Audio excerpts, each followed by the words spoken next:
कौन सा chapter start करें? NPO, company.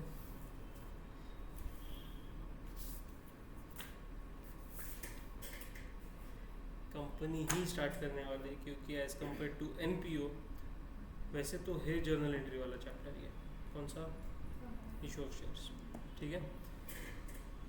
हाँ, एनपीओ बाद में लेने का मेन अपना जो डिसीजन है वो इस वजह से कि अगर अब भी एनपीओ किया तो बाद में दोनों जर्नल एंट्री वाले चैप्टर बचते हैं, इसलिए फिर पहले एक जर्नल एंट्री चैप्टर, फिर एनपीओ, फिर बिल ऑफ एक्सचेंज, फिर से जर्नल एंट्री वाला चैप्टर होगा। ओके। तो कंपनी अकाउंट्स हमको 2 यूनिट्स में पढ़ना है।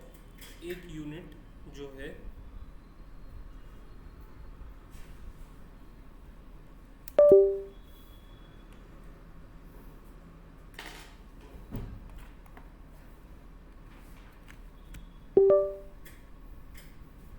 कंपनी अकाउंट्स हमको 2 यूनिट में पढ़ना है। यूनिट 1 बीइंग आपका issue of shares. Issue of shares, फिर से एक बार बोलता हूँ, ये बहुत ज़्यादा इजी चैप्टर है, प्रोवाइडेड थोड़ी प्रैक्टिस हो और कंसेप्ट हमारे क्लियर। मैं बाकी एकदम डीप में इस चैप्टर में नहीं जाने वाला।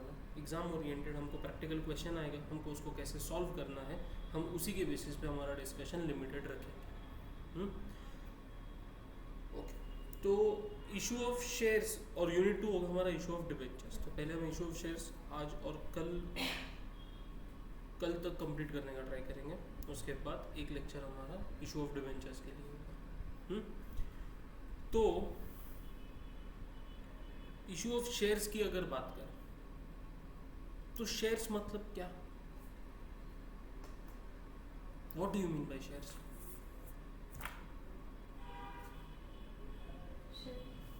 मतलब क्या?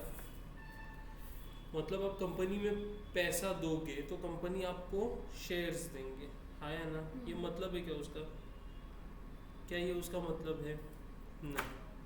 उसका मतलब क्या है कि आपने कंपनी को पैसा दिया, उसके बदले कंपनी ने आपको शेयर्स दिया, लेकिन वो शेयर क्या है?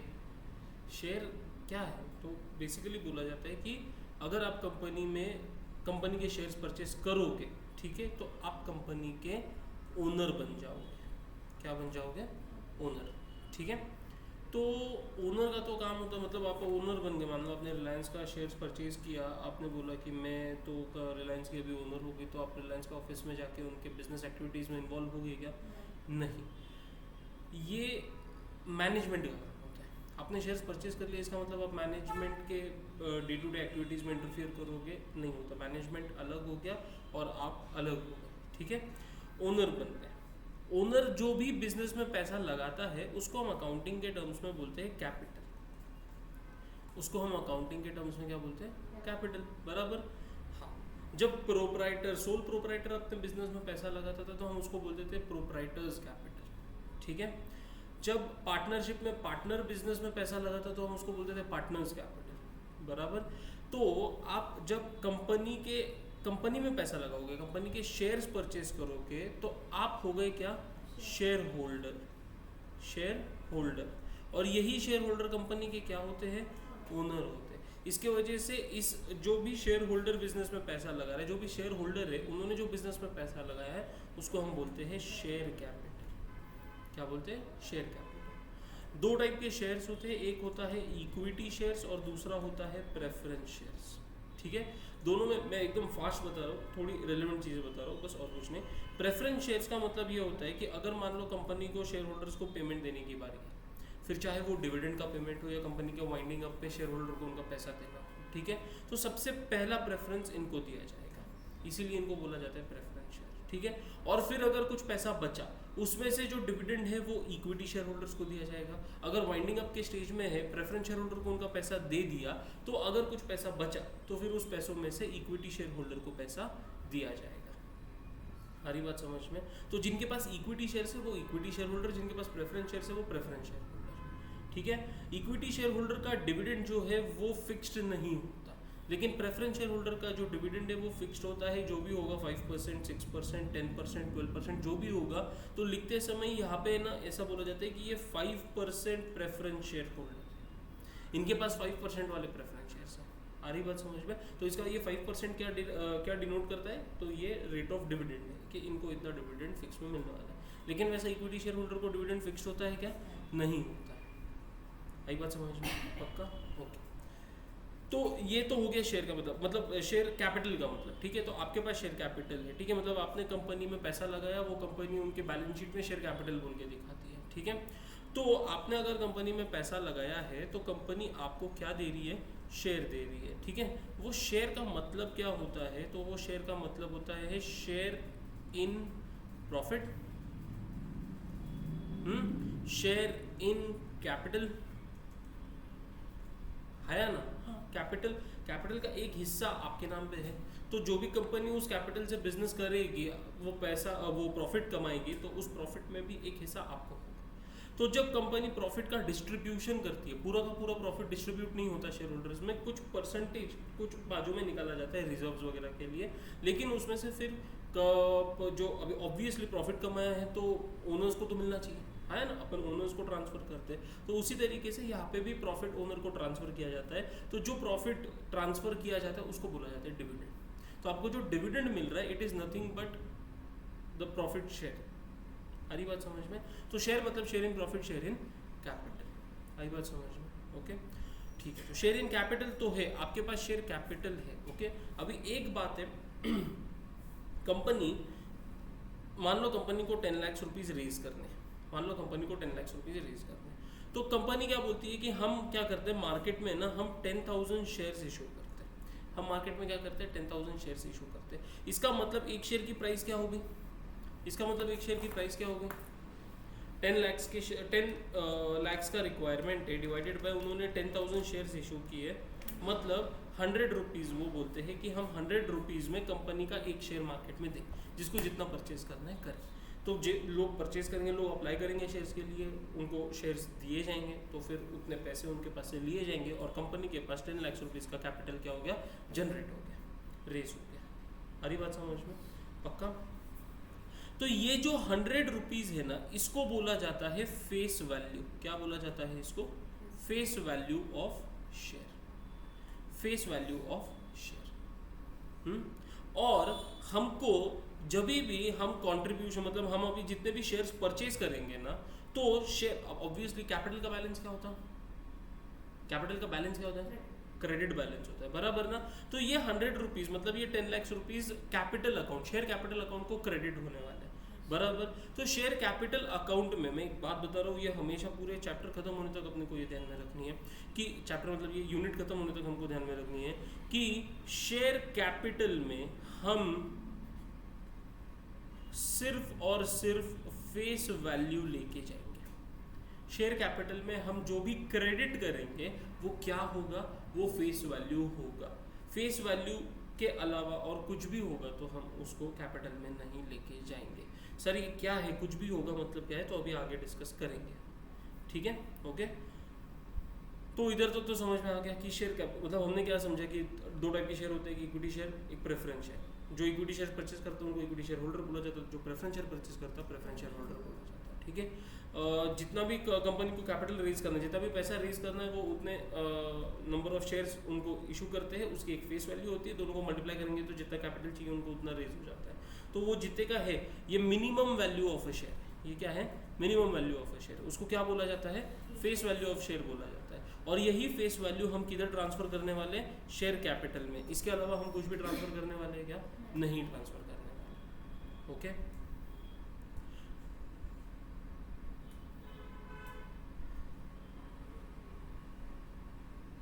दो तरीके से शेयर्स को इशू किया जा सकता है। कितने तरीके से? दो तरीके से। पहले 3 तरीके से किया जा सकता था, लेकिन अभी एक वो तरीका नहीं है, तो हम उसको, मैंने उसको नोट्स में भी नहीं दिया और हम उसको डिस्कस भी नहीं करेंगे, ठीक है? क्या है वो? तो देखो, मैं 100 का शेयर 100 में बेच सकता हूँ, हाँ। क्या मैं 100 का शेयर 120 में बेच सकता हूँ? हाँ। ये कंपनी के ऊपर, अरे बात समझ में? तो जब 100 का शेयर 100 में बेचा जाता है तो उसको बोला जाता है shares are issued at par, shares are issued at par. लेकिन जब 100 का शेयर 120 में बेचा जाता है तो उसको बोला जाता है कि shares are issued at premium, shares are issued at premium. पहले होता था 100 का शेयर 90 में भी बेचा जा सकता था, ठीक है, तो उसको बोलते थे shares are issued at discount, shares are issued at discount. लेकिन अभी हम उसको डिस्कस नहीं करने वाले क्योंकि वो प्रैक्टिकली पॉसिबल नहीं है, कंपनी कभी भी डिस्काउंट पे शेयर्स को इशू नहीं कर सकती। तो कंपनी शेयर्स को कितने तरीकों से इशू कर सकती है? दो, एक पार पे, एक प्रीमियम पे। हमको पार का कंसेप्ट क्या है ये समझना है, concept in the sense concept तो समझ गया, 100 का शेयर 100 में दे दिया, लेकिन हम इसकी अकाउंटिंग कैसे करेंगे हमको ये समझना है। उसके बाद हम अगर कंपनी ने प्रीमियम पे इशू किया तो हम उसकी अकाउंटिंग कैसे करेंगे हमको ये समझना है, ठीक है। अगर हम 2 मिनट के लिए नोट्स पे आ जाए तो यहाँ पे बोला है कि शेयर्स हम कैश में इशू करेंगे तो कंपनी कभी भी है ना, मतलब जिस हिसाब से हमारा ये सिलेबस है, ठीक है, आज तो ऐसा नहीं होता। आज हमको अगर शेयर परचेज करना है तो हम इमीडिएटली जितना उसका प्राइस है, जितना उसका वैल्यू है, मार्केट वैल्यू है, हम उसके हिसाब से पे करते हैं और शेयर्स लेते हैं। लेकिन पहले ऐसा नहीं होता था, ये ऑनलाइन हो गया इसकी वजह से ऐसा पॉसिबल है। पहले ऐसा नहीं होता था। पहले होता क्या था कि कंपनी पेपर में ऐड देती थी कि हम ये कंपनी, मतलब मान लो रिलायंस को उनके इतने इतने शेयर्स इशू करने, ठीक है, तो जिन जिन लोगों को वो शेयर्स लेने होते हैं वो क्या सब कंपनी के ऑफिस में जाएंगे क्या? नहीं। क्या करते थे ये लोग? बैंक्स में, पोस्ट ऑफिस में या और कोई तो ऐसे सेंटर्स खड़े करते थे जहाँ पे उस कंपनी के शेयर्स के एप्लीकेशंस मिलते थे। उस कंपनी के शेयर्स के क्या मिलते थे? एप्लीकेशन मिलते थे। हमको क्या करना होता था? एप्लीकेशन फिल करना होता था और वो उधर सबमिट करना होता था। फिर कंपनी के पास वो सारे एप्लीकेशन से एक दिन पहुंच जाते हैं सारे, और उसमें से कंपनी शेयर्स को जिसको जिसको शेयर्स देना है उसको शेयर्स दे देती है। किसी किसी के रिजेक्ट भी कर सकती है, ठीक है। तो डिपेंड करता है वो, अभी मैं पूरा एकदम डिटेल में नहीं बताना चाह रहा। समझो कि हमको क्या करना होता है, पहले एप्लीकेशन फिल करना होता है। अभी एप्लीकेशन सिर्फ एप्लीकेशन फिल नहीं करना होता, एप्लीकेशन के साथ हमको कुछ एक इंस्टॉलमेंट देनी होती थी, ठीक है, उसको हम बोलते हैं फर्स्ट इंस्टॉलमेंट। फर्स्ट इंस्टॉलमेंट कौन से लेवल पे दी गई? एप्लीकेशन के लेवल पे दी गई, इसकी वजह से इसको बोला जाता है एप्लीकेशन मनी, इसकी वजह से इसको बोला जाता है एप्लीकेशन मनी, ठीक है। फिर एक बार कंपनी के पास सारे एप्लीकेशंस पहुंच गए और उस एप्लीकेशंस के रिलेटेड उसके पैसे पहुंच गए, बराबर। तो फिर कंपनी क्या करती थी, जिन जिन लोगों का एप्लीकेशन एक्सेप्ट किया है उनको शेयर्स अलॉट करती थी। जिन जिन लोगों का एप्लीकेशन एक्सेप्ट किया है उनको क्या करती थी? शेयर्स अलॉट करती थी, ठीक है। शेयर्स अलॉट करने के टाइम पे वो सेकंड इंस्टॉलमेंट मंगाते थे। शेयर्स अलॉट कर दिए, लेटर आता था या ईमेल आता था कि आप मतलब कंग्रेचुलेशन, आपको इतने इतने शेयर्स, आपने इतने शेयर्स अप्लाई किए थे और आपको इतने शेयर्स अलॉट किए जा रहे हैं, ठीक है। तो फिर उसके नीचे लिखा होता था कि अभी हम आपसे सेकंड इंस्टॉलमेंट मांग रहे हैं। उसकी एक ड्यू डेट दी जाती थी कि ये ड्यू डेट तक आपका सेकंड इंस्टॉलमेंट का चेक या डीडी हमारे पास पहुंच जाना चाहिए, ठीक है। तो वो सेकंड इंस्टॉलमेंट कौन से लेवल पे मंगाया? अलॉटमेंट लेवल पे, तो इसकी वजह से उसको बोला गया अलॉटमेंट मनी। अगर किसी का एप्लीकेशन रिजेक्ट कर दिया गया है तो उसको उसका एप्लीकेशन मनी रिफंड कर दिया जाता था, उसको वापस उसका एप्लीकेशन मनी दे दिया जाता था। आ रही बात समझ में? ओके। फिर कुछ दिनों बाद कंपनी और इंस्टॉलमेंट में पैसा मंगाएगी, मतलब थर्ड इंस्टॉलमेंट मंगाएगी कि आपको शेयर्स अलॉट किए थे, आपने इतने शेयर्स अप्लाई किए थे, अलॉट किए थे, आपने एप्लीकेशन मनी दिया, अलॉटमेंट मनी दिया, अभी हम हमारा थर्ड इंस्टॉलमेंट, उसको बोला जाता था फर्स्ट कॉल, ठीक है। तो ये फर्स्ट कॉल, फिर फोर्थ इंस्टॉलमेंट मंगाया, सेकंड कॉल, ये सो ऑन, ऐसा चलते जाता है, ठीक है। तो जब तक लास्ट इंस्टॉलमेंट नहीं आता, लास्ट इंस्टॉलमेंट को बोलते हैं अपन फाइनल कॉल, वो जो भी इंस्टॉलमेंट रहेगा। मतलब मान लो फर्स्ट कॉल किया है, थर्ड इंस्टॉलमेंट मंगाया, first installment application money, second installment allotment money, third installment first call money. मान लो कंपनी को बाकी बचा हुआ सारा पैसा फोर्थ इंस्टॉलमेंट में चाहिए, तो अपन उसको बोलेंगे सेकंड एंड फाइनल कॉल। मान लो फर्स्ट कॉल पे ही सारा पैसा मंगा रहे तो फर्स्ट एंड फाइनल कॉल। आ रही बात समझ में? पक्का? ये किस तरीके से divided. Terms of issue of shares, a company में issue shares at par at premium. Nominal value और द फेस वैल्यू। पार मतलब 100 का शेयर 100 में बेचे, वो 100 ये मिनिमम वैल्यू था, उसको हम क्या बोलते हैं? फेस वैल्यू बोलते हैं, ठीक है। उसको और दूसरा नाम दिया जाता है नॉमिनल वैल्यू। और उस नॉमिनल वैल्यू से ज़्यादा पे बेचा है या फेस वैल्यू से ज़्यादा पे बेचा है तो हम उसको बोलते हैं shares are issued at what? Premium, about the nominal और फेस वैल्यू, ठीक है। अभी हम if shares are issued at par, ठीक है, और जर्नल एंट्रीज ये आपको लिखने हैं आपके बुक्स में, वहाँ पे दिए हैं, उससे वो जिस तरीके से दिए हैं वो एक नोट्स के फॉर्म में है इसके वजह से, लेकिन मैं जब क्लास में पढ़ाता हूँ तो हम इसको कुछ इस तरीके से लिखते हैं यहाँ पे। तो if shares are issued at par, shares are issued at par, shares are issued at par मतलब 100 का शेयर मतलब फेस वैल्यू यहाँ पे क्या होगी, इशू प्राइस होगी। Face value is equal to issue price. ठीक है, हम इसको 4 लेवल में डिस्ट्रीब्यूट करेंगे, ध्यान दो, बाद में एंट्रीज लिखना। ठीक है, सबसे पहला लेवल हमारा एप्लीकेशन का, सबसे पहला लेवल एप्लीकेशन का, उसके बाद अलॉटमेंट का, उसके बाद फर्स्ट कॉल का, और उसके बाद सेकंड एंड फाइनल कॉल का। कोई दिक्कत है? नहीं।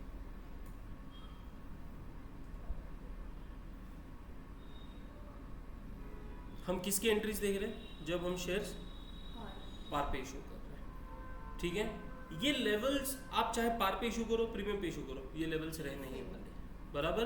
फर्स्ट कॉल, सेकंड कॉल, शायद थर्ड कॉल भी हो सके तो थर्ड एंड फाइनल कॉल हो जाएगा। ठीक है, वो कंपनी के ऊपर पूरा डिपेंड करता है। हर, अभी मैं क्या बोल रहा हूँ ध्यान से सुनो, हर लेवल पे 2 एंट्रीज होने वाले, हर लेवल पे कितने एंट्री होने वाले? 2 एंट्रीज होने वाले। ठीक है, कंसेप्ट को समझने की कोशिश करो, जर्नल एंट्रीज आपको आराम से समझ में आ जाएगी। जब भी मैंने आपको थोड़ी देर पहले बोला कि एप्लीकेशन के साथ क्या होता था, कंपनी के पास पैसा जाता था, बराबर ना, आया ना? हाँ। तो फर्स्ट एंट्री में ना क्या कंपनी ने किसी को शेयर दिए हैं? नहीं दिए। अभी तो लोगों का, जिन जिन लोगों को शेयर चाहिए उन्होंने तो कंपनी को एप्लीकेशन किए और एप्लीकेशन के साथ पैसा भी दिया, बराबर ना। तो उस टाइम पे कंपनी के पास पैसा आया, कंपनी के पास पैसा आया। जब भी पैसा आता है अपने पास तो अपन कैश या बैंक अकाउंट को डेबिट करते हैं, बराबर।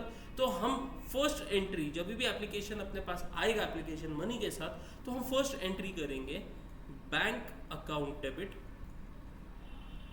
To equity share application account, bank account debit to equity share application account. मेरे पास पैसा आया है, कैश में नहीं आता, चेक या डीडी से ही आता है, तो वो पैसा मेरे इनडायरेक्टली बैंक में ही आने वाला है, तो बैंक अकाउंट को मैंने डेबिट कर दिया। ठीक है, और मेरे को मालूम नहीं है अभी तक इसमें से किन किन लोगों को मैं शेयर्स देने वाला, तो मैंने इसको अभी तक के लिए क्या, इसको लायबिलिटी शो कर दिया और इक्विटी शेयर एप्लीकेशन अकाउंट को क्रेडिट कर दिया। ये मेरे लिए अभी तक लायबिलिटी, जब तक मैं शेयर्स को इशू नहीं करता, अलॉट नहीं करता। आ रही बात समझ में?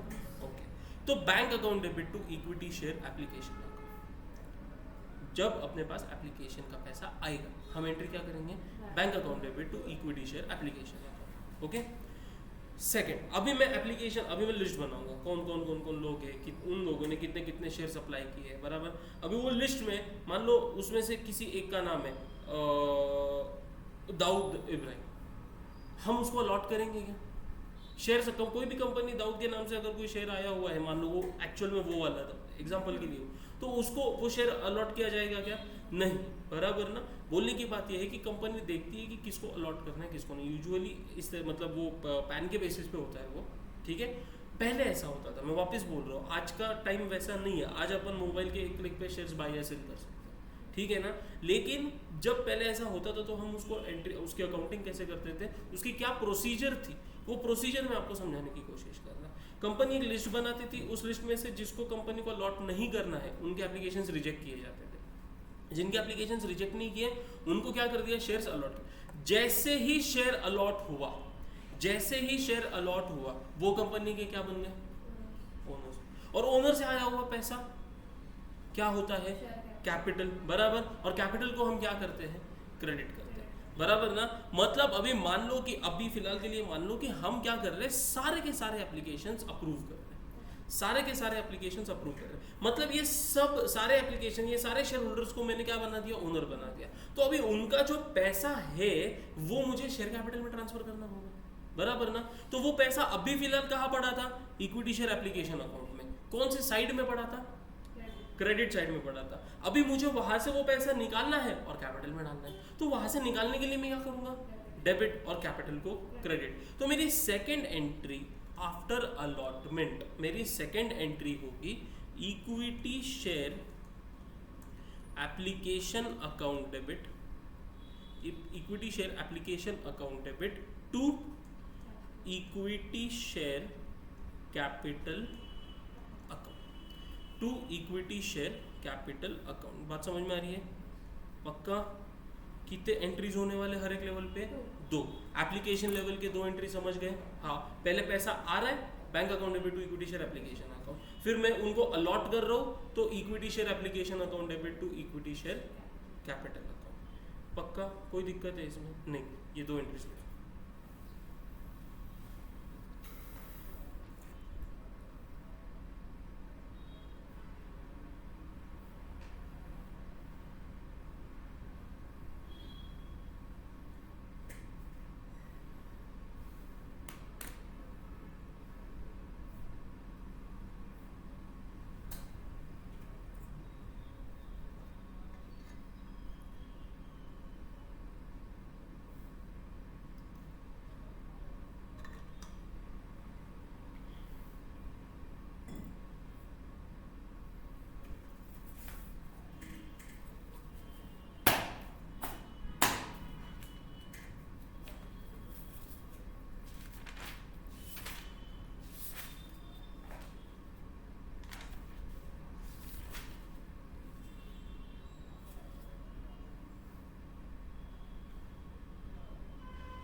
किया? उसके बाद अलॉटमेंट लेवल, अभी तो ओनर हो गए, बराबर। अभी अलॉटमेंट लेवल, अभी इसके बाद में जितने भी लेवल होंगे ना, उसमें हम फर्स्ट एंट्री करेंगे ड्यू करने के लिए। मतलब पहले हम क्या करेंगे, पैसा मंगाएंगे। जब तक मंगाते नहीं है तब तक अपने को सामने वाला पैसा देने वाला है क्या? नहीं देने वाला। तो हम पहले क्या करेंगे, ड्यू करेंगे। मतलब ड्यू करेंगे मतलब हम लेटर देंगे, फ़ोन करेंगे, ईमेल जाएगा कि आपका इतना इतना अलॉटमेंट लेवल का पैसा हम मंगा रहे हैं, आपको इतना पैसा ये डेट तक देना है। ओके, तो जब ड्यू करते हैं मतलब अभी हमको पैसा क्या है, आना है। आना है मतलब हमारे लिए वो क्या हो गया, एसेट हो गया। रिसीवेबल है, हमारे लिए क्या हो गया, वो एसेट हो गया। और एसेट का बैलेंस क्या होता है, डेबिट होता है। ठीक है, तो जब अभी कौन से लेवल का अपने को पैसा आना है, अलॉटमेंट के लेवल का। हम कौन सा ड्यू कर रहे हैं अभी, एप्लीकेशन के बाद नेक्स्ट अलॉटमेंट। अलॉटमेंट लेवल जब ड्यू करते हैं और जब ड्यू करेंगे तो वो पैसा आना है, वो पैसा रिसीवेबल होगा और उसका बैलेंस डेबिट होता है, तो हम एंट्री करते हैं equity share allotment account debit. ठीक है, और जो कि ये पैसा ओनर से आना है तो हम तुरंत इसको कैपिटल में भी ट्रांसफर कर देते हैं। हम एंट्री कर देते हैं to equity share capital account. तो जब भी अलॉटमेंट लेवल ड्यू होगा तो हम एंट्री क्या करेंगे, equity share allotment account debit to equity share capital account, equity share allotment account debit to equity share capital account. और उसके बाद मैं जब ड्यू करूंगा तो उसके बाद मुझे पैसा आएगा, पैसा रिसीव होगा, बराबर। तो जब भी मेरे पास पैसा आता है तो मैं बैंक अकाउंट को डेबिट करता, बराबर। और मुझे वो कौन से लेवल का पैसा आया, तो फिर मेरी एंट्री क्या होगी, हाँ, इक्विटी शेयर अलॉटमेंट। मैंने बोला कि equity share allotment account debit मतलब इनसे मुझे पैसा आना, जब ये पैसा देंगे तो मैं डेबिट का क्रेडिट कर दूंगा, वो अकाउंट क्लोज कर दूंगा। आ रही बात समझ में? तो मेरी रिसीव की एंट्री हो जाएगी bank account debit to equity share allotment account, bank account debit to equity share allotment account. तो पहले ड्यू, बाद में रिसीव, और तीनों लेवल मतलब हर एक लेवल पे उसके बाद में यही होने वाला है, ड्यू, रिसीव, ड्यू और रिसीव, रिसीव्ड,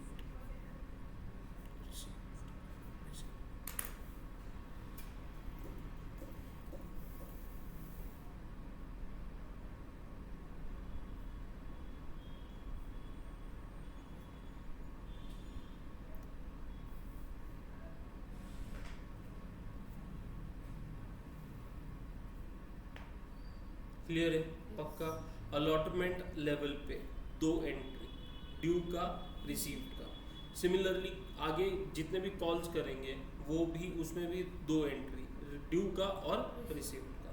ठीक है, अभी ज़रा थोड़ा सा दिमाग लगाओ, कॉमन सेंस लगाओ, और फर्स्ट कॉल ड्यू करने पे मैं क्या एंट्री करूँगा ये मुझे बताओ।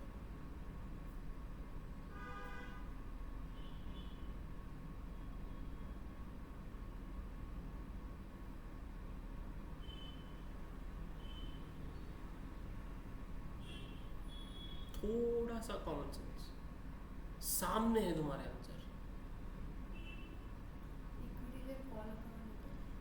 कौन सा लेवल है? तो equity share first call account debit to, हाँ, और जब पैसा आएगा तो फर्स्ट कॉल। कैपिटल नहीं, कैपिटल को क्रेडिट करके डेबिट करके खत्म करोगे क्या? नहीं, हमको फर्स्ट कॉल खत्म करना है। बात समझ में आ रही है? तो एंट्री क्या होगी? इक्विटी शेयर टू, और फिर रिसीव पे सिमिलरली सेकंड एंड फर्स्ट को फाइनल कॉल पे भी लिख लो दोनों का। हेलो, हाँ,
लिखा पक्का।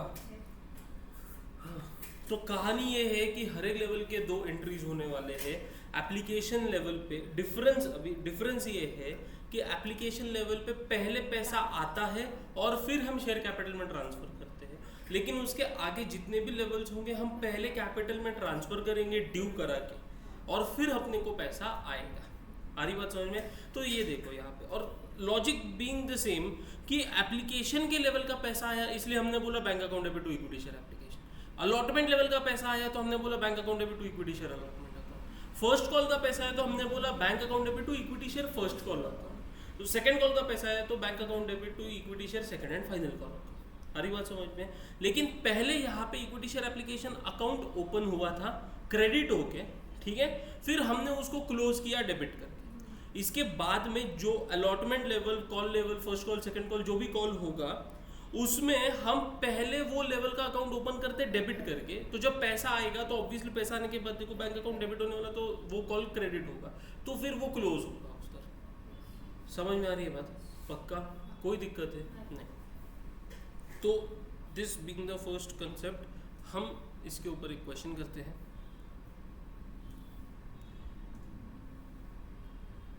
क्वेश्चन 1 हमारे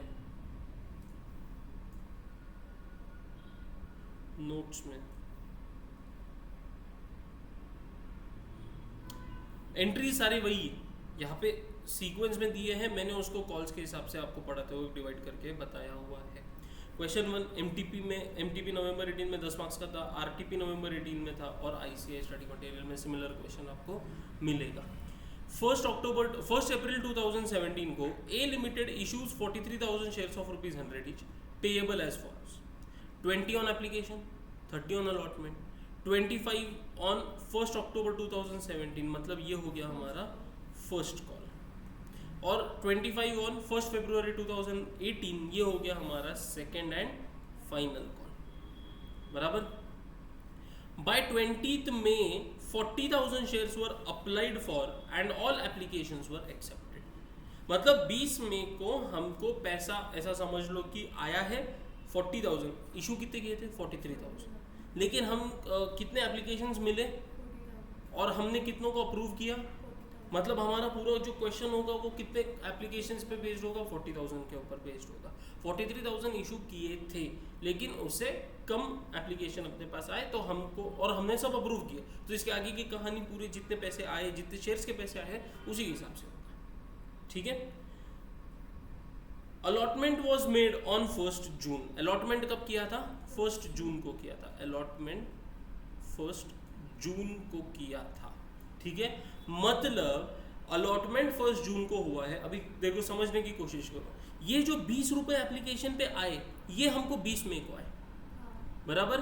फिर हमने 1 जून को अलॉट किया, मतलब हम जब अभी शेयर कैपिटल में transfer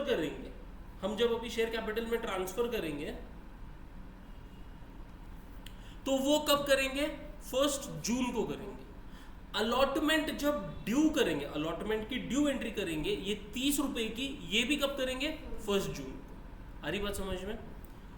all sums due on allotment were received on 15 जुलाई। तो ये जो अलॉटमेंट 30 रुपीज ड्यू किए, ये 1 जून को किए, लेकिन रिसीव कब हुए? 15 जुलाई को। तो इसकी रिसीट की एंट्री हम 15 जुलाई को पास करेंगे। आ रही बात समझ में? उसके बाद those on first call were received on 20 अक्टूबर। जो फर्स्ट कॉल पे था, मतलब फर्स्ट कॉल हमने कब किया? 1 अक्टूबर 2007। तो 1 अक्टूबर 2017 को 25 रुपीज ड्यू करेंगे, ठीक है। और हमको रिसीव कब हुए हैं? वो 20 अक्टूबर को। तो रिसीट की एंट्री हम 20 अक्टूबर को मारेंगे, ठीक है। Generalized the transactions when accounts were closed on 31 March 2018। Accounts close हुए तो 31 मार्च 18 को, तो 1 फरवरी को हमने 25 रुपए ड्यू कर दिए, हाँ, और हम 30 मान लेंगे कि 31 को रिसीट हुए और 31 को रिसीट की एंट्री पास कर दिए। आ रही बात समझ लो? पक्का? कोई दिक्कत है नहीं? कितने लेवल्स है? 4। Application, allotment, first call, second and final call. कितने एंट्रीज होंगे? 8 एंट्रीज होंगे। पक्का? सॉल्व करने से पहले मैं एक रफ वर्क बोलो या वर्किंग नोट बोलो, ये मैं हर क्वेश्चन में करने को लगाता हूँ। This being the simple question, आपको यहाँ पे लगेगा कि ये क्यों बना रहे, लेकिन जब हम धीरे धीरे आगे बढ़ेंगे तो ये वर्किंग हमको एंट्रीज पास करने में बहुत काम आने वाली है। हमको ये तो समझ में आएगी कि हर लेवल पे अपने को 2-2 एंट्रीज पास करने, लेकिन उसमें कुछ एडजस्टमेंट्स होने वाले आगे जाके। जैसे जैसे आगे बढ़ेंगे कंसेप्ट ऐड होते जाएंगे, तो फिर कुछ ना कुछ तो वर्किंग ये होगा, बराबर। तो उसके लिए सिंपल सा हम एक हमेशा वर्किंग बनाएंगे अभी के लिए इस क्वेश्चन, और ये हर क्वेश्चन के साथ ये वर्किंग चेंज होती जाएगी, आपको खुद को समझ में आएगा। This being the first question, एकदम सिंपल वर्किंग है। हम लिखेंगे face value is equal to issue price, ठीक है। 100 रुपीज़ का शेयर था, तो 100 इज इक्वल टू 100, और ये 100 रुपीज़ कितने पार्ट्स में मंगाए हैं हम वो लिखेंगे यहाँ पे, ठीक है। एप्लीकेशन पे कितना मंगाया एप्लीकेशन पे?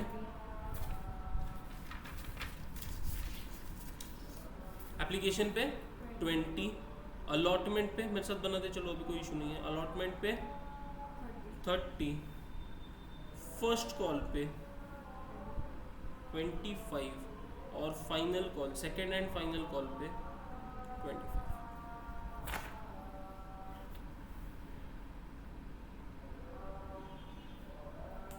ये आपने एग्जाम में रफ में बनाया तो भी चलेगा, कोई दिक्कत नहीं है, लेकिन अभी हम हर क्वेश्चन के पहले इसको बना लेंगे। आपको एग्जाम में भी क्या करना है, क्वेश्चन पढ़ के रफ में ये बनाते चलना और फिर मेन में आप सोल्यूशन कर सकते हो, ठीक है। तो कौन से कंपनी के बुक्स में है ये? कोई कंपनी का नाम नहीं दिया हुआ, ठीक है। हाँ हाँ, ए लिमिटेड। तो in the books of A limited journal entries का फॉर्मेट बनाओ।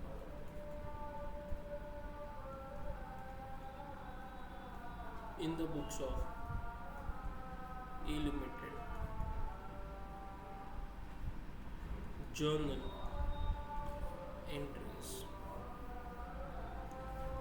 डेट, अगर क्वेश्चन में डेट दी है तो वो बहुत इंपॉर्टेंट रोल प्ले करती है। डेट आपने गलत नहीं लिखनी है, ठीक है। Date particular LF debit rupees, credit rupees,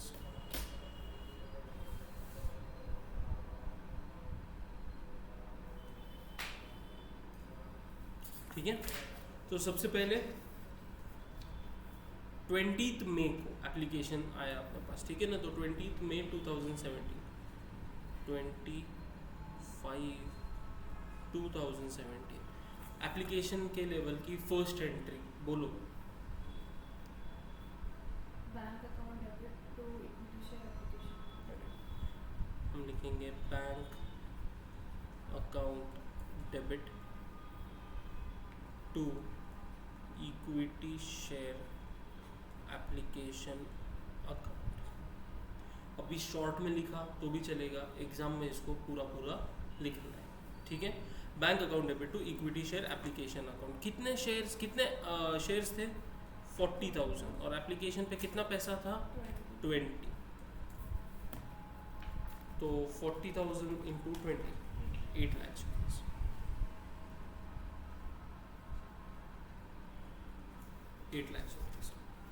इनका अलॉटमेंट कब हुआ? 1 जून को। अलॉटमेंट कब हुआ? 1 जून को। तो 1 जून को अभी हम इक्विटी शेयर एप्लीकेशन से पैसा ट्रांसफर करेंगे इक्विटी शेयर कैपिटल में।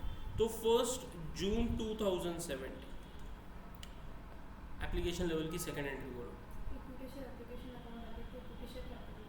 Very good. Equity share application account debit to equity share capital account 8 lakhs।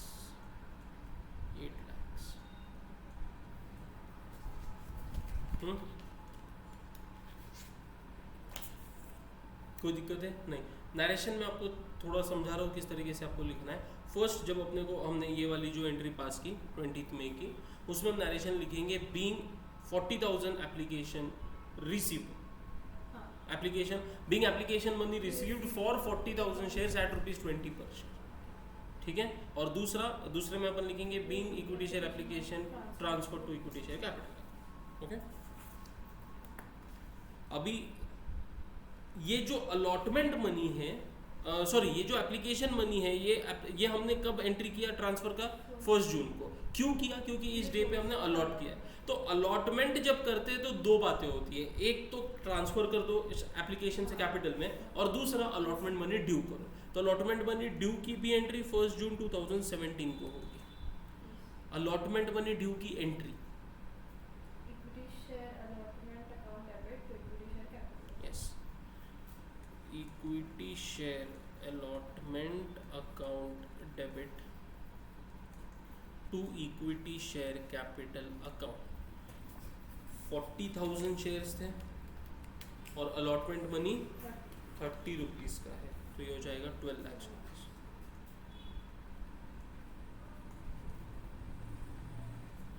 ये हो गया 12 लाख रुपीज़। यहाँ पे नरेशन क्या आएगा? Being allotment money due for 40,000। आपको कितने शेयर्स का और वो कितना प्राइस है आपको वो मेंशन करना है, ठीक है, और वो कौन सा लेवल का है ये भी मेंशन करना है। अभी ये अलॉटमेंट मनी जो है ये हमको कब मिला? 15 जुलाई को। तो हमारी नेक्स्ट एंट्री होगी 15 जुलाई 2017। एंट्री बोलो। Bank account debit to equity share allotment. Yes, bank account debit to equity share allotment account. इसकी सिंपल सी एंट्री होगी बिंग अलॉटमेंट मनी रिसीव्ड। फिर फर्स्ट कॉल ड्यू करना है हमको, तो वो कब ड्यू करेंगे? 1 अक्टूबर 2017 को। वो उन्होंने डेट दे रखी है, वो उन्होंने डेट दे रखी है।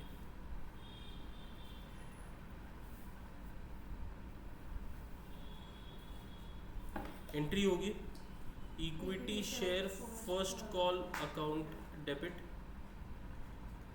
To equity share capital account 40,000 into 25, 10 lakhs rupees।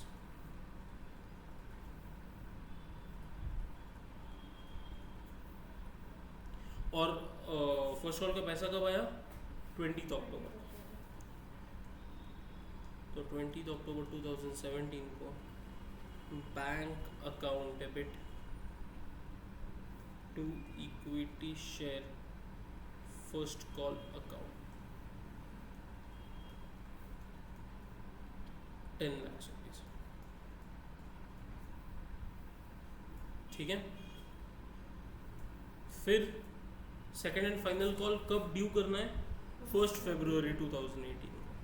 तो 1 Feb 2018 equity share second and final call account debit equity share second and final call account debit to equity share capital account 10 lakhs।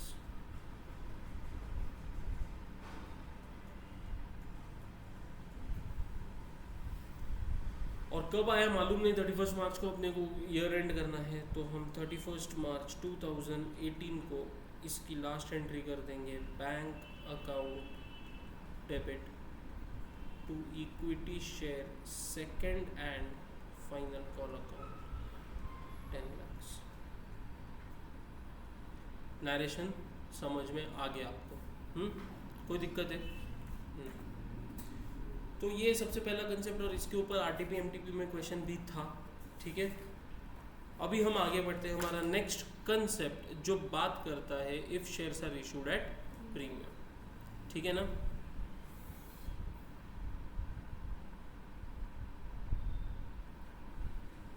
Shares issued at premium, shares issued at premium, ठीक है। यहाँ पे भी हम 4 levels रखेंगे समझने के लिए।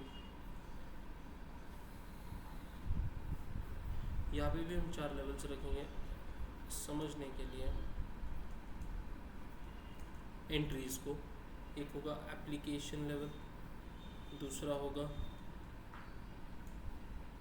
अलॉटमेंट का लेवल,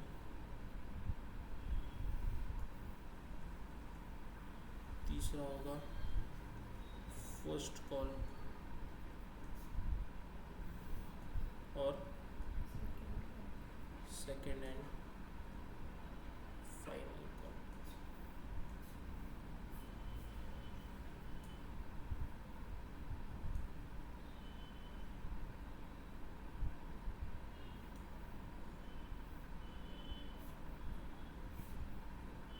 ठीक है।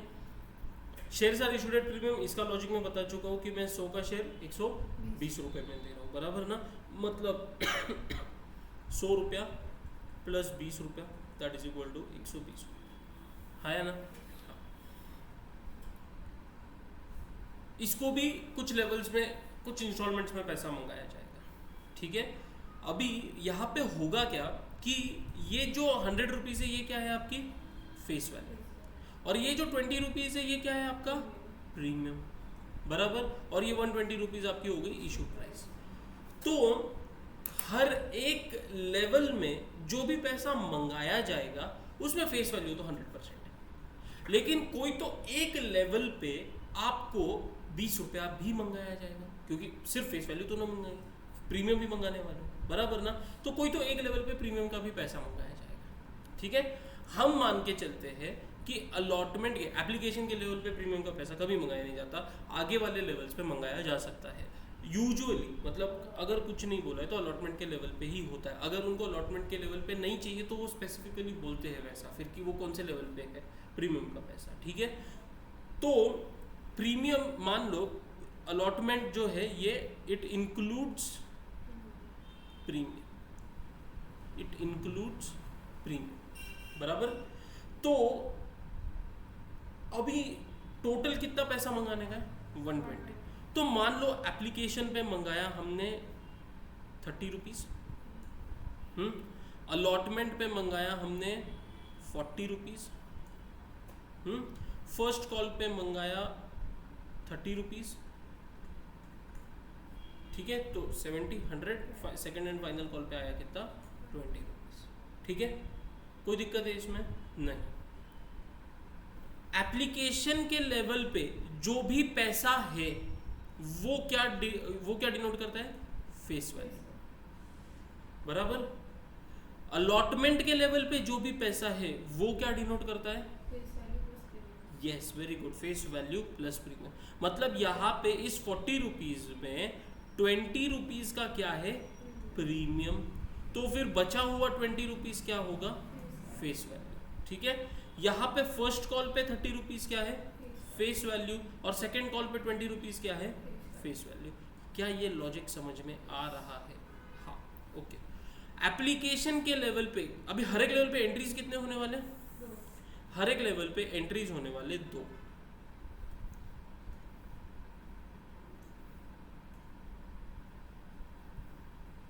मुझे एप्लीकेशन के लेवल के 2 एंट्रीज बताओ।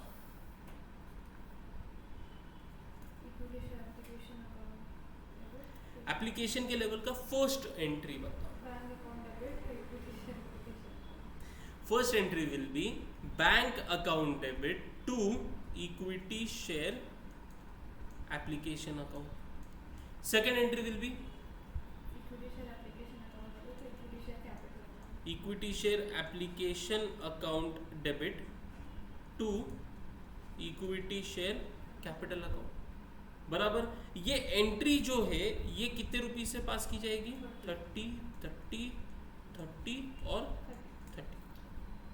कोई दिक्कत है इसमें नहीं। उसके बाद अलॉटमेंट लेवल की मुझे ड्यू एंट्री बताओ। Equity share capital account, equity share allotment account debit to equity share capital account, बराबर। मैं एंट्री करूंगा equity share allotment account debit to equity share capital account, बराबर। ये एंट्री कितने से होगी 40, हाँ हाँ बराबर, यही है, यही मेन डिफरेंस है। यहाँ पे हम फेस वैल्यू को ही, मैंने जैसे तुमको स्टार्टिंग में बोला था कि हम शेयर कैपिटल में क्या लेके जाएंगे only and only face value. And allotment के 40 रुपीज में 20 रुपीज फेस वैल्यू है, 20 रुपीज, तो इसके वजह से कैपिटल में कितना जाएगा, तो ये फेस वैल्यू का 20 रुपीज जाएगा। समझ में आ रहा है? और जो बचा हुआ 20 रुपया है इसको हम सिक्योरिटीज प्रीमियम के नाम से, सिक्योरिटीज प्रीमियम के नाम से रिकॉर्ड करते हैं। To securities premium, to securities premium. आ रही बात समझ में? पक्का। ये हमने प्रॉफिट कमाया है, ये हमने क्या कमाया है प्रॉफिट कमाया। ये प्रॉफिट को हम क्या करते हैं सिक्योरिटीज प्रीमियम के नाम से रिकॉर्ड करते हैं, इस प्रॉफिट को। आ रही बात समझ में? तो अलॉटमेंट लेवल की ड्यू एंट्री, अलॉटमेंट लेवल की due entry if shares are issued at premium क्या होगी, equity share allotment account debit total allotment money, ठीक है, to equity share capital account face value, to securities premium account premium. आ रही बात समझ में? पक्का, कोई दिक्कत है नहीं। जब ये पैसा मुझे आएगा तो मैं एंट्री क्या करूँगा? Equity share capital account debit पैसा जब मुझे आएगा, second entry of allotment, bank account debit to equity share allotment बस खत्म। बैंक अकाउंट पूरा 40 रुपये आया, bank account debit to equity share allotment account, बात खत्म। आ रही बात समझ में? 40 मतलब इक्विटी शेयर अलॉटमेंट रेज किया तो 40 से, उसको किल कर दिया 40 से, 40 रुपीज़ मेरे बैंक में आ गए, हाँ, लेकिन उसको 20 रुपये मैंने कैपिटल बोल के रिकॉर्ड किया, 20 रुपये मैंने सिक्योरिटीज प्रीमियम बोल के रिकॉर्ड किया। समझ में आ रही है बात? पक्का। तो यहाँ पे एंट्री में चेंज नहीं होने वाला, bank account debit to equity share allotment account ही एंट्री होगी। समझ रहे? फर्स्ट कॉल ड्यू की एंट्री क्या होगी? Equity share first call account debit to equity share capital पूरा का पूरा फेस वैल्यू, तो बस equity share first call capital आ जाएगा सीधा। और जब पैसा आएगा bank account debit to equity share first call second call में equity share second call second and final call account debit to equity share capital account and पूरा face value है वो, हाँ, bank account debit to equity share. मतलब premium के level पे सिर्फ एक एंट्री चेंज होती है, वो भी जिस लेवल पे अगर वो प्रीमियम आया है उस लेवल की ड्यू एंट्री चेंज होगी, बाकी पूरे एंट्रीज सेम है, बाकी पूरे एंट्रीज सेम है, बराबर ना? थोड़ा हेक्टिक लगेगा या ज़्यादा हो रहा है ऐसा लगेगा, लेकिन मुझे चारों लेवल की एंट्रीज लिखनी है, ठीक है? सिर्फ इतना ऐसे करो, ये अमाउंट्स मत लिखो, ये अमाउंट्स मत लिखो, एप्लीकेशन अलॉटमेंट, अलॉटमेंट के वहाँ पे ब्रैकेट में लिखो includes premium first call and second and final.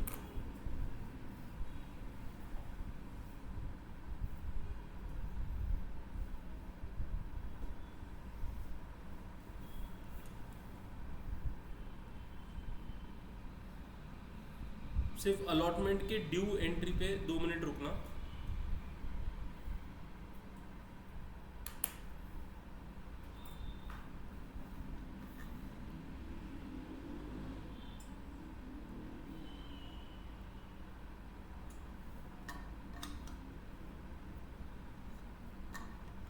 Allotment की ड्यू एंट्री चल रही है।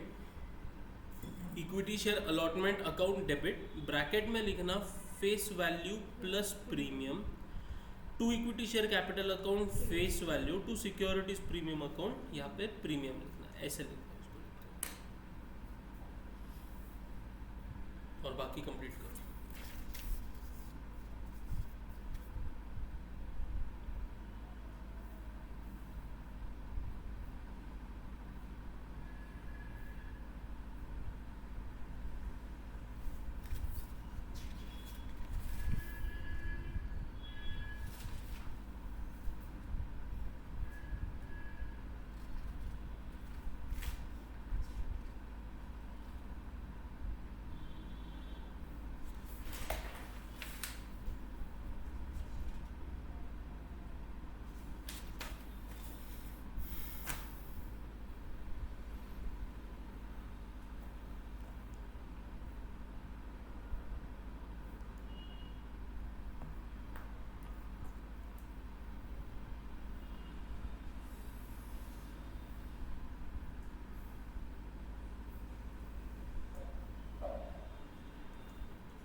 क्वेश्चन नंबर 2 को डिस्कस करेंगे, उसको सॉल्व करेंगे अभी।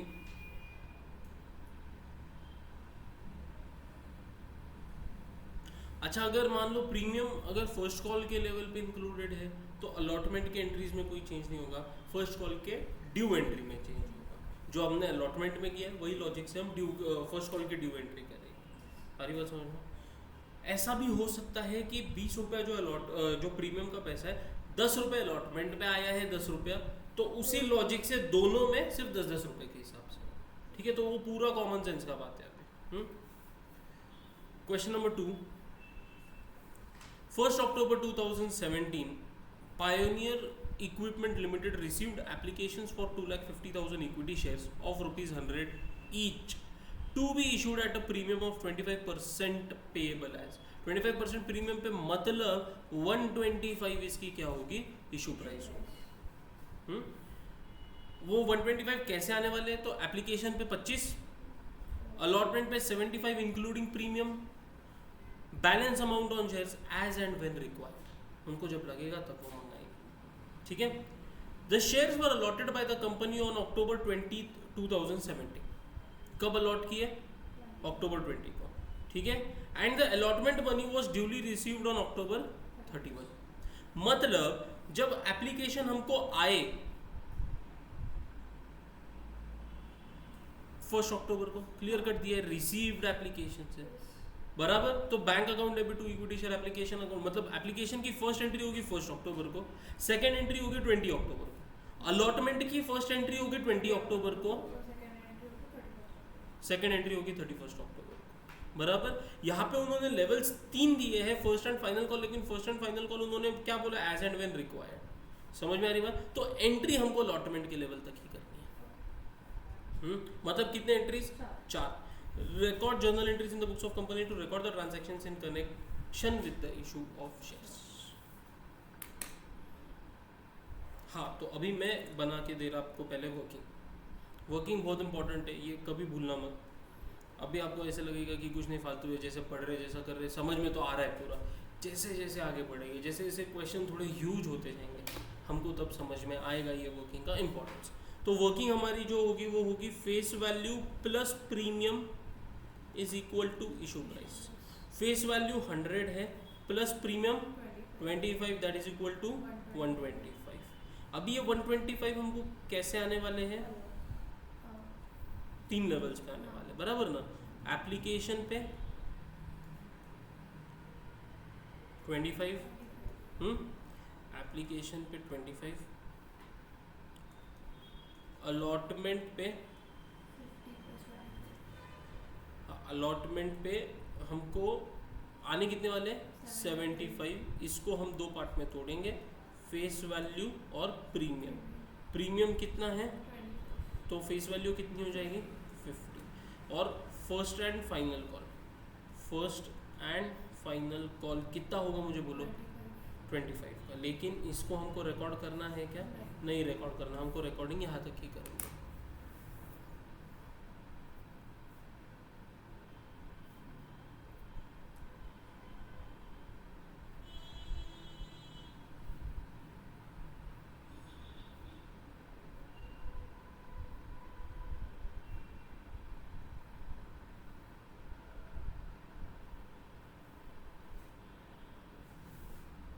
करें स्टार्ट।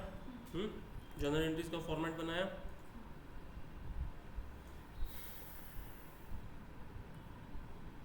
तो मेरी फर्स्ट एंट्री होगी 1 अक्टूबर 2017 को, क्या होगी? Yes, bank account debit to equity share application account. कितने शेयर से? 2,50,000 इनटू कितना एप्लीकेशन मनी है? 25। तो ये हो जाएगा 62,50,000। यहाँ पे आपको बहुत ही ज़्यादा क्या नंबर्स लिखने में ध्यान देना। सेकेंड एंट्री होगी 20 अक्टूबर 2017 को, एप्लीकेशन मनी ट्रांसफ़र की एंट्री, वो होगी equity share application account debit to equity share capital account 62,50,000। और नरेशन में ड्यू एंट्री पे पूरा हिसाब देना है आपको हर एक लेवल का। ड्यू एप्लीकेशन पे फर्स्ट एंट्री और बाकी के ड्यू एंट्री, मतलब हर एक लेवल के फर्स्ट एंट्री। उसके बाद 20 अक्टूबर को अलॉटमेंट का फर्स्ट एंट्री, वो होगा equity share allotment account debit to equity share capital account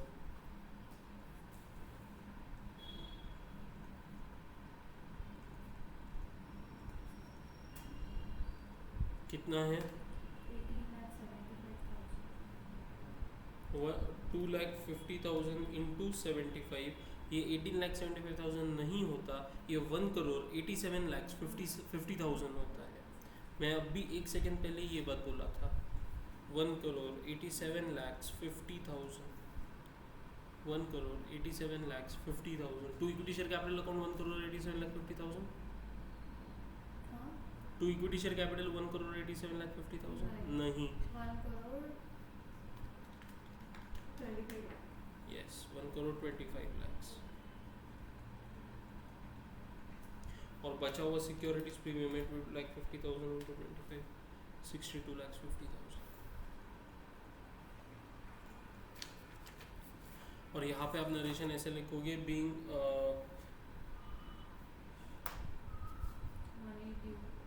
allotment money, being allotment money due for 2,50,000 shares, ठीक है, transferred to equity share capital at the rate ₹50, मतलब at the rate ₹50 per share and to securities premium at the rate ₹25 per share। हरी बात समझ में? Simple रखो narration, सिर्फ आपने जो एंट्री की है उसका हिसाब आपको नरेशन में समझाना है कि किस हिसाब से एंट्री किया, ठीक है। और ये पैसा हमको कब मिला? 31 अक्टूबर 2017 को एंट्री होगी bank account debit to what? पूरा 1,87,50,000।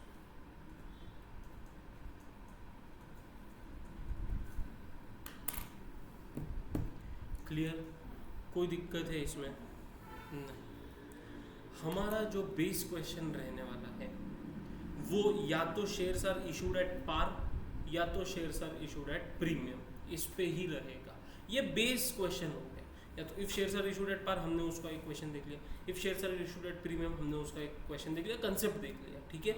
जितने लेवल उतने एंट्रीज होंगे, खाली अगर शेयर्स प्रीमियम पे इशू है तो प्रीमियम कौन से लेवल पे है वो देखना है, उस लेवल पे ड्यू की एंट्री हमारी थोड़ी सी चेंज होगी, ठीक है। इसके बाद इसमें जो चेंजेस आएंगे, इसके बाद के कंसेप्ट, इसमें जो चेंजेस आएंगे वो कॉल्स इन एरियर्स के वजह से होगा।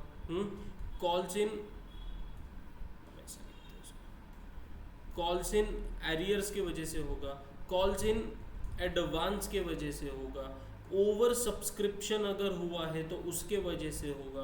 आप समझ रहे हो क्या बोल रहा हूँ मैं? ओवर सब्सक्रिप्शन अगर हुआ है तो, फोर फीचर अगर हुआ है तो उसके वजह से होगा।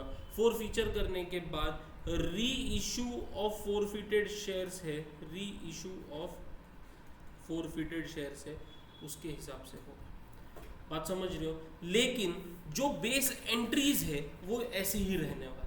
उसमें अगर आपको मतलब जो भी एडजस्टमेंट्स आएंगे, अगर कॉल्स इन एरियर्स है तो उसका एक एंट्री उसमें उस पर कौन से लेवल पे है उस लेवल पे वो एंट्री ऐड हो जाएगी। कॉल्स इन एडवांस है कौन से लेवल पे उस लेवल पे वो एंट्री ऐड हो जाएगी। ओवर सब्सक्रिप्शन है, ओवर सब्सक्रिप्शन का एक पूरा अलग ही कंसेप्ट है, हम उसको बाद में देखेंगे। फिर फोर फीचर हुआ है तो फिर वो फोर फीचर कब होता है, कैसे होता है, वो कंसेप्ट आएगा तभी अपन देखेंगे। लेकिन ये जो एडजस्टमेंट है इसके रिलेटेड के एंट्रीज, उन 4-8 जितने भी हमारे एंट्रीज होंगे बेस एंट्रीज, उसमें ये एंट्रीज ऐड, समझ रहे हैं? पक्का? तो बेस हमने एक बेसिक अंडरस्टैंडिंग इस चैप्टर की हमने समझ ली है ना। हाँ, अभी जो हमारा नेक्स्ट कंसेप्ट होने वाला है ना, वो आपके नोट्स में ओवर सब्सक्रिप्शन का पहले दिया हुआ है। हम ओवर सब्सक्रिप्शन अभी नहीं देखेंगे, ओवर सब्सक्रिप्शन देखने जाएंगे तो अभी के लिए वो बहुत हैवी हो जाएगा। हम उसके बाद का जो कंसेप्ट है वो है calls in arrears and calls in advance, इस कंसेप्ट की बात करेंगे। हमने बोला कि चाहे शेयर्स पार पे इशू हो चाहे शेयर्स प्रीमियम पे इशू हो, ध्यान दो यहाँ पे क्या बोल रहा हूँ, चाहे शेयर्स पार पे इशू हो चाहे शेयर्स प्रीमियम पे इशू हो, ठीक है। एक बेसिक अंडरस्टैंडिंग, हर एक लेवल के दो एंट्री जा रहा है, बराबर। एप्लीकेशन पे तो पहले पैसा आ रहा है फिर कैपिटल में ट्रांसफर कर, उसके बाद के जितने भी लेवल्स हैं उसमें हम क्या कर रहे हैं, पहले एंट्री को ड्यू कर रहे हैं, बराबर ना। ड्यू कर रहे हैं मतलब क्या कि मुझे पैसा आने वाला है और मैंने तुरंत ही उसको कैपिटल में ट्रांसफर कर दिया, आया ना। अभी तक हमने जितने दो क्वेश्चंस देखे उसमें सारे शेयर होल्डर्स पैसे दे रहे थे, जरूरी नहीं है कि सब के सब पैसे within the due date अपने को दे, बराबर ना, हाँ या ना। कुछ लोग नहीं भी दे सकते, तो जो पैसा जिस लेवल का नहीं आया उसको हम बोलते हैं कॉल्स इन एरियर्स, उसको हम बोलते हैं कॉल्स इन एरियर्स, ठीक है।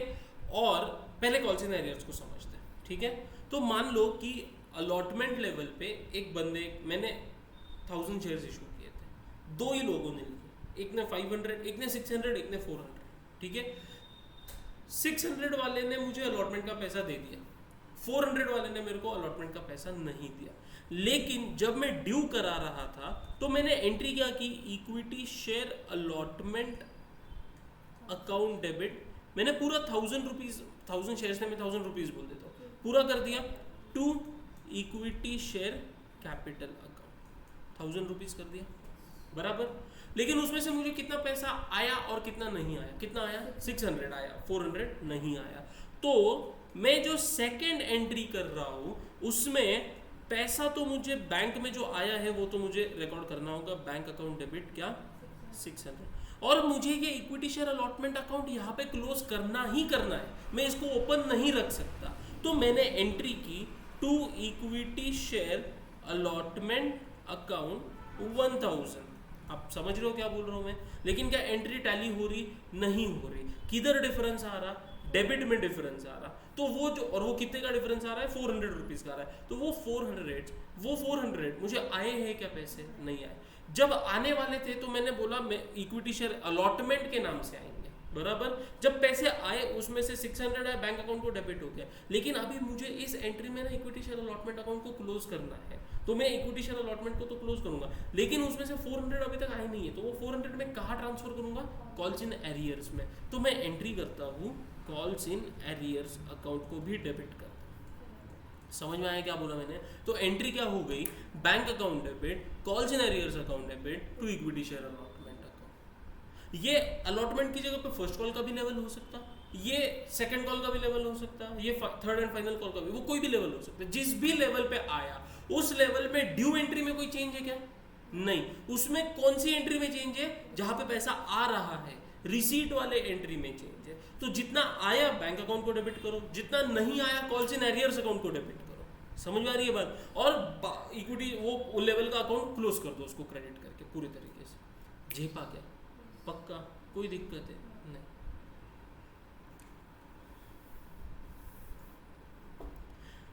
ये मुझे पैसा बाद में देगा 400 रुपये, ठीक है। तो अगर ये बाद में देने वाला है तो मैं इससे इंटरेस्ट चार्ज करूंगा, मैं इससे इंटरेस्ट चार्ज करूंगा। इंटरेस्ट वैसे तो at the rate decided by directors of the company होता है, ठीक है। लेकिन अगर आपको नहीं, मतलब क्वेश्चन में अगर इंटरेस्ट का रेट नहीं दिया है और बोला है कि इंटरेस्ट भी आया है उससे, बात समझ में आ रही है, तो हम चार्ज करेंगे एट द रेट 10% के हिसाब से। ये कंपनीज एक्ट में बोला गया है, ठीक है। वैसे तो डायरेक्टर डिसाइड करेगा कितने रेट पे इंटरेस्ट लेना है। लेकिन अगर क्वेश्चन में आपको बोला है कि उससे इंटरेस्ट भी आया है और उसकी भी एंट्री रिकॉर्ड करो, तो उस टाइम पे हम इंटरेस्ट का कैलकुलेशन एट द रेट 10% के हिसाब से करें। समझ में आई बात, ठीक है। अगर क्वेश्चन में इंटरेस्ट के बारे में कुछ नहीं बोला है तो फिर कोई लेना देना ही नहीं, फिर अपन इंटरेस्ट की एंट्री करेंगे, फिर अपन इंटरेस्ट की एंट्री करेंगे ही। तो जब ये पैसा देगा अपने को, तो जब देगा तो अपने को ऑब्वियसली इंटरेस्ट के साथ देगा। जब पैसा देगा तो अपने को इंटरेस्ट के साथ देगा। तो इंटरेस्ट हम सबसे पहले क्या करेंगे, ड्यू करेंगे। इंटरेस्ट हम सबसे पहले ड्यू करेंगे, ठीक है। तो अभी मैं बात कर रहा हूँ कॉल्स इन एरियर्स के इंटरेस्ट के, कॉल्स इन एरियर्स के इंटरेस्ट, कॉल्स इन एरियर्स का कंसेप्ट चल रहा अपना, है ना। हाँ, कॉल्स इन एरियर्स के इंटरेस्ट की जब बात करेंगे तो इसमें दो एंट्री करेंगे अपन। एक अपन ड्यू करेंगे और बाद में जब मिल रहा है तब अपन उसको आने की एंट्री करेंगे।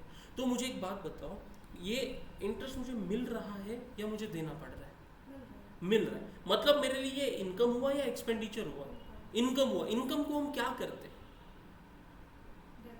क्रेडिट। इनकम को हम क्रेडिट करते हैं, बराबर। तो मैं यहाँ पे to interest on calls in arrears account करने वाला। मान लो 50 रुपीज़ का इंटरेस्ट है, मान लो 50 रुपीज़ का इंटरेस्ट, ठीक है। और मैं डेबिट मुझे लेना है ना, और मुझे किससे लेना है? नहीं कॉल्स इन एरियर्स में वो पैसा पड़ा है, लेकिन वो किसका है? किससे आना था? मुझे शेयर होल्डर से आना था। हाँ। तो मुझे वो अभी ये इंटरेस्ट भी किससे लेना है? तो शेयर होल्डर को मैं डेबिट दिखाऊंगा, डेटर दिखाऊंगा, और मैं उसको डेबिट करूंगा। आया है क्या? नहीं। तो share holders account debit, share holders account debit, जरूरी नहीं है सिर्फ एक ही पैसा, share holders account debit to interest on calls in arrears account. इससे क्या हुआ? मुझे ये पैसा आना है, मैंने इसको डेटर दिखाया, और वो मेरा इनकम है, मैंने उसको क्रेडिट कर दिया। ठीक है, तो जब मुझे अभी ये शेयर होल्डर पैसा देगा तो 450 रुपये देगा ना, 450 रुपये देगा ना, हाँ या ना? तो मैं एंट्री क्या करूँगा? एंट्री क्या करूँगा? Bank account debit, bank account debit कितना? 450। हाँ नहीं, interest on calls in arrears को अपन ऑलरेडी एक बार, 2 बार इनकम, हाँ, टू शेयर होल्डर्स अकाउंट कितना? Share holders account 50 to, yes very good, to calls in arrears account 50, ये सॉरी 400। यहाँ पे मैंने क्या किया? कॉल्स इन एरियर्स जो पहले डेबिट किया था उसको क्रेडिट करके खत्म किया। शेयर होल्डर को यहाँ पे जो मैंने 50 रुपये डेबिट दिखाया था क्रेडिट करके खत्म कर दिया, और नेट इफेक्ट बचा मेरा bank account debit to interest on calls in arrears. बैंक में 450 रुपये आ गए, बराबर। शेयर कैपिटल में 400 रुपये चला गया, 50 रुपये मैंने interest on calls in arrears बोल के रिकॉर्ड किया। क्या ये कंसेप्ट समझा मैंने? पक्का पक्का। कॉल्स इन एरियर्स जो भी लेवल पे हुआ, उस लेवल के ड्यू एंट्री में फर्क पड़ेगा क्या? नहीं, उस लेवल के रिसीट वाले एंट्री में फर्क पड़ेगा, उस लेवल के रिसीट वाले एंट्री में फर्क पड़ेगा। और वो एंट्री क्या रिकॉर्ड करेंगे? Bank account debit, calls in arrears account debit to respected level account. ठीक है, कोई दिक्कत है नहीं। अगर इंटरेस्ट चार्ज करना है अपने को, तो हम अगर क्वेश्चन में दिया चार्ज करना है, तो हम जो डायरेक्टर ने रेट डिसाइड किया उसके हिसाब से करेंगे। अगर वो नहीं बोला है अपने को, तो अपन 10% के हिसाब से करेंगे। तो उस पे इंटरेस्ट के कितने एंट्रीज होंगे? 2, एक ड्यू एक रिसीट। ड्यू की एंट्री क्या करेंगे? यहाँ पे सिर्फ इंटरेस्ट का अमाउंट होगा, और जब वो पैसा देगा तो वो मुझे कॉल्स इन एरियर्स वाला भी पैसा देगा, प्लस वो इंटरेस्ट का भी पैसा। तो उसमें हम पैसे आने की एंट्री क्या करेंगे? To calls in arrears, to share holders account to calls in arrears.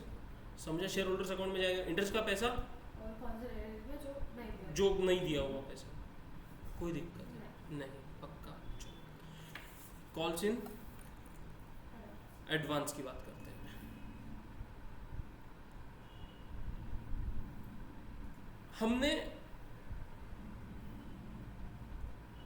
हमको अलॉटमेंट लेवल पे 1000 रुपीज आने थे। कौन से लेवल पे?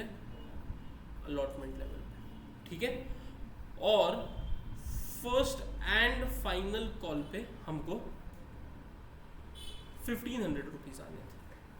फर्स्ट एंड फाइनल कॉल पे हमको 1500 रुपीज आने थे। ठीक है, मुझे अलॉटमेंट लेवल के तो सारे पैसे आ गए। एक शेयर होल्डर था जिसका मुझे फर्स्ट एंड फाइनल कॉल पे 500 रुपये आना था, उसने मुझे वो 500 रुपये अलॉटमेंट लेवल पे ही दे दिया। मतलब मैंने ये 500 रुपये कॉल किए थे क्या? ये तो फर्स्ट एंड फाइनल कॉल के पैसे हैं। वो मुझे मैंने कॉल ही नहीं की, लेकिन वो उसके पास पड़ा था पैसा, वो बोला ले लो, मेरे को बाद में नहीं चाहिए कुछ भी प्रॉब्लम। तो इसको हम बोलते हैं कॉल्स इन एडवांस। एडवांस में हमको पैसा किसके रिलेटेड? कॉल के रिलेटेड, तो कॉल्स इन एडवांस बोलते हैं इसको। कोई दिक्कत है? नहीं। अभी ध्यान से समझो, मुझे कौन से लेवल पे पैसा एक्स्ट्रा आया और कौन से लेवल का था, बराबर। तो पहले अलॉटमेंट लेवल की अगर बात करें, तो अलॉटमेंट लेवल पे मुझे पैसा कितना आना था? 1000 रुपीज आना था। मैं इसको ड्यू करूंगा, बराबर। मेरी ड्यू की एंट्री क्या होगी? Equity share allotment account debit to equity share capital account 1000। कोई दिक्कत है इसमें? कोई भी नहीं।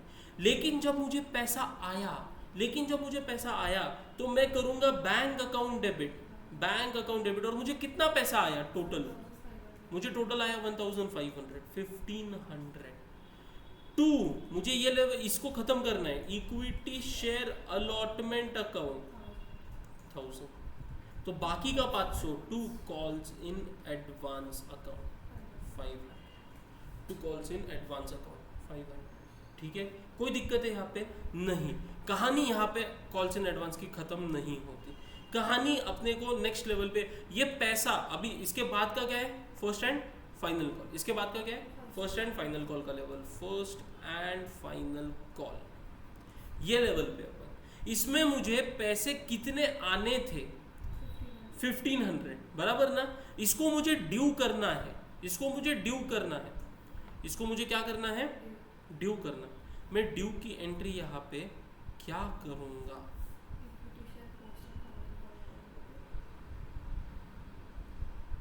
Equity share first and final call account debit 1500 to equity share capital account 1500। ये तो मुझे ड्यू करना है। सबको लेटर तो जाएगा, सबको मेल तो जाएगा, सबको फोन तो जाएगा, 1500 रुपए, मतलब जिससे भी मुझे टोटल 50, ये ड्यू तो उतने से ही होगा। आ रही बात समझ में। लेकिन जब मुझे पैसा आएगा, मुझे बैंक में अभी कॉल सबको करने के बाद पैसा कितना आने वाला, 1000 रुपीज, बराबर, कोई दिक्कत है इसमें नहीं। लेकिन 1000 रुपीज आने, मुझे तो equity share first and final call तो खत्म करना है 1500 से, एंट्री टैली हो रही नहीं। तो अभी ये जो कॉल्स इन एडवांस में 500 रुपया पड़ा है, वो मैं इधर ट्रांसफर कर दूंगा calls in advance account debit करके 500। समझ में आया क्या, पक्का? फिर से एक बार, calls in advance, calls in advance, जिस लेवल पे एक्स्ट्रा पैसा आया उस लेवल के ड्यू एंट्री में कोई चेंज है क्या, नहीं, उसके रिसीट वाले एंट्री में चेंज। एक्स्ट्रा पैसा आया है, बैंक अकाउंट डेबिट, जो ड्यू था प्लस एक्स्ट्रा पैसा आया, टू उस लेवल को अपन क्लोज करेंगे उतने पैसे से, जो एक्स्ट्रा पड़ा है वो कॉल्स इन एडवांस में जाएगा। फिर जब जिस लेवल का एक्स्ट्रा पैसा आया है, जब वो लेवल आएगा, उस लेवल के ड्यू एंट्री पे कोई चेंज होगा क्या, नहीं, उसके रिसीट एंट्री में चेंज होगा, उसके रिसीट वाले एंट्री में चेंज होगा। और वो क्या होगा, तो पैसा तो कम आने वाला है, जितना पैसा है बैंक अकाउंट में डेबिट, जो पहले ही आ चुका है उस लेवल के रिलेटेड, उस लेवल के रिलेटेड वो कॉल्स इन एडवांस में से अपन निकालेंगे, मतलब calls in advance account debit to उस लेवल, वो वाली पर्टिकुलर लेवल, पक्का? जिस लेवल पे हमको एडवांस आया उसकी रिसीट वाली एंट्री बताओ, bank account debit to that particular level account to calls in advance account. ठीक है, जिस लेवल पे एडवांस पैसा आया उस लेवल की receipt entry, bank account debit, bank account debit, नहीं नहीं नहीं नहीं नहीं, वही वाली एंट्री मैं वापस रिपीट कर रहा हूँ। जिस लेवल पे एडवांस में पैसा आया, जिस लेवल पे एडवांस में पैसा आया उस लेवल की रिसीट एंट्री होगी bank account debit to that level account to calls in advance account, बराबर। अभी जिस लेवल का पैसा मुझे पहले एडवांस में मिला था उस लेवल की रिसीट एंट्री होगी bank account debit calls in advance account debit to that level account. कोई दिक्कत नहीं, पक्का? यहाँ पे मैंने सिर्फ फर्स्ट एंड फाइनल कॉल की, सेकेंड कॉल भी हो सकता, अलॉटमेंट लेवल पे फर्स्ट कॉल का भी पैसा एडवांस में आया और फाइनल कॉल का भी पैसा एडवांस में आया, ऐसा भी हो सकता। ठीक है, तो वो अभी प्रैक्टिकल सिनेरियो है, कंसेप्ट समझ में आ गया, प्रैक्टिकल सिनेरियो अपन देखेंगे यहाँ पे। ठीक है, लेकिन अगर जो पैसा लेट दे रहा है हम उससे इंटरेस्ट चार्ज कर रहे हैं, तो जो पैसा जल्दी दे रहा है उसको इंटरेस्ट भी देना पड़ेगा। ठीक है, तो अभी बात करते हैं हम इसके इंटरेस्ट की, अभी बात करते हैं हम इसके इंटरेस्ट की। कौन सा इंटरेस्ट? कॉल्स इन एडवांस वाला इंटरेस्ट, बराबर। कंसेप्ट वही, ड्यू कराना पड़ेगा और फिर देना पड़ेगा। ठीक है, ड्यू कराने वाले यहाँ पे इंटरेस्ट में, हाँ, एक्सपेंडिचर है, बराबर। तो एक्सपेंडिचर को क्या करते हैं, डेबिट करते हैं। तो interest on calls in advance account debit to, very good, share holders account. और जब देंगे तो एंट्री क्या करेंगे, share holders account debit to bank account. और मान लो 50 रुपये का ही इंटरेस्ट था तो 50 रुपये से ही ये एंट्री होगी, 50 रुपये से ही एंट्री, क्योंकि ये लेट नहीं किया, ये जल्दी दिया है अपने को पैसा। तो वापस थोड़ी ना उसका बोल लेंगे अपन पैसा नहीं। समझ में आया? पक्का। एक बार वापस समअप करते हैं दोनों कंसेप्ट को, कॉल्स इन एरियर्स और कॉल्स इन एडवांस वाले कंसेप्ट को, ठीक है। जिस लेवल पे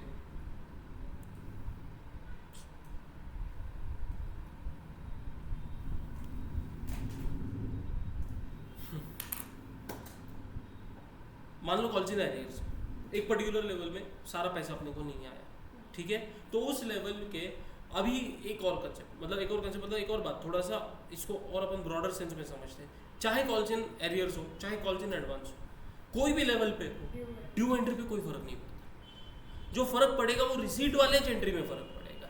ये माइंड क्लियर हो गया? पक्का। इससे क्या होगा पता है क्या? क्वेश्चन अगर आया ना, आपको भले पूरा नहीं जमा, लेकिन आप अच्छा खासा क्वेश्चन आप अच्छे से सॉल्व कर पाओगे। कुछ कैलकुलेशन कॉम्प्लिकेटेड है वो नहीं जमे, ठीक है, लेकिन मैक्सिमम आपको एंट्रीज के मार्क्स, ऐसा थोड़ी कि पूरा करोगे तो मार्क्स है, नहीं। समझ में? ओके, तो कॉल्स इन एरियर्स जिस लेवल का है, उस लेवल पे मान लो फर्स्ट कॉल के लेवल का है, ठीक है, उसका रिसीट एंट्री क्या करोगे?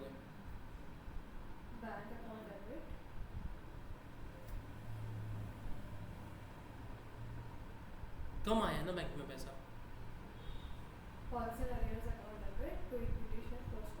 हाँ, bank account debit, calls in arrears account debit to equity share first call account, कम आया हुआ है पैसा, बराबर। Bank account debit equity share, sorry, calls in arrears account debit to equity share first call account, ठीक है।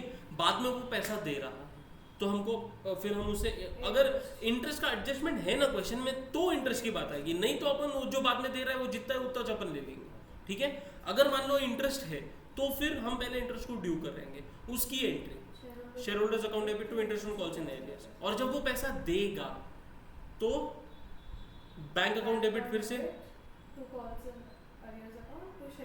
To share holders, बराबर। मान लो इंटरेस्ट का कोई एडजस्टमेंट नहीं है, वो बाद में दे रहा पैसा अपने को, तो एंट्री क्या करेंगे? Calls in arrears account. पैसा किस में से आना है? कॉल्स इन एरियर्स में। पक्का? कोई दिक्कत है? कॉल्स इन एडवांस, अलॉटमेंट के लेवल पे फर्स्ट कॉल का पैसा भी एक्स्ट्रा आया, तो अलॉटमेंट के लेवल का रिसीट एंट्री बोलो। Equity share allotment account to calls in advance account. फिर फर्स्ट कॉल का रिसीट का एंट्री बोलो। Bank account debit to calls in advance account debit to equity share first call, to equity share first call. Okay, अगर मान लो इनको अपन interest दे रहे हैं तो इंटरेस्ट पहले ड्यू करना होगा, फिर interest on calls in advance account debit to share holder account, फिर जब देंगे तो share holder account debit to bank account. Clear है? कंसेप्ट क्लियर है, जर्नल एंट्रीज क्लियर है। अभी अपने को इसको प्रैक्टिकली देखना है, अभी अपने को इसको क्या करना है? प्रैक्टिकली देखना है। मैं चाहता हूँ कि आप है ना कॉल्स इन, जैसे मतलब कॉल्स इन एरियर्स को मैंने यहाँ पे शायद एंट्रीज दी होंगी आपको, एंट्रीज है इसमें? नहीं है, मैंने कंसेप्ट लिखा के दिया है खाली। Calls in arrears is an asset for the company, इसलिए अपन उसको डेबिट करते हैं। Calls in advance is a liability for the company, इसलिए अपन उसको क्या करते हैं? क्रेडिट करते हैं, ठीक है। वो बाकी पूरा कंसेप्ट दिया हुआ है, ठीक है। तो एंट्री नहीं दी है, कंसेप्ट तो क्लियर हो गया, एंट्री समझ में आ गई, बराबर ना। मैं चाहता हूँ आप इसको इन्हें लिख के लाइए, आपका होमवर्क है। कॉल्स इन पहले एडवांस, उसमें आप ही मान लो कि अलॉटमेंट के लेवल का पैसा नहीं आया है। कॉल्स इन एरियर्स का बोल रहे हैं, अलॉटमेंट फर्स्ट कॉल जो भी लेवल का नहीं आया है उसकी क्या एंट्री करोगे। फिर वो अगर बाद में विद इंटरेस्ट दे रहा है तो फिर इंटरेस्ट की एंट्री क्या करोगे और क्या। ये हो गया एक सिनेरियो। उसका सेकंड सिनेरियो, इंटरेस्ट नहीं है तो पहले वो रिसीट की एंट्री उस लेवल की, और फिर आने वाली एंट्री, बराबर। ये दो सिनेरियो होगा, हाँ या ना? हाँ। और फिर कॉल्स इन एडवांस वाला कंसेप्ट, उसके दो लेवल्स इफेक्ट होते हैं, उसकी एंट्री इंटरेस्ट है तो मतलब उसका मतलब यहाँ पे एक ही सिनेरियो होगा, नहीं है तो उसका कोई सिनेरियो नहीं होगा। तो कॉल्स इन एरियर्स में दो सिनेरियोज में मुझे पूरा एंट्री चाहिए। अमाउंट मत लिखो, एंट्री लिखो, ठीक है। Case 1 case 2, interest is there in the question, interest is not there in the question, ठीक है। और कॉल्स इन एडवांस, उसका सिर्फ एक ही सिनेरियो है, कौन से दो लेवल आप मतलब कर रहे हैं, इमेजिन कर रहे हैं, अज्यूम कर रहे हैं, उस दो लेवल के रिसीट के एंट्रीज, ठीक है। लेकिन फिर से एक बार ड्यू में कोई चेंज होगा कि ड्यू एंट्रीज में नहीं। आज अपन रुकते हैं यहाँ पे, बाकी का अपन कल करेंगे। लेकिन क्या ये चैप्टर आपको डिफिकल्ट लग रहा अभी तक? नहीं। और इसके रिलेटेड प्रैक्टिकल क्वेश्चंस अपन कल करेंगे।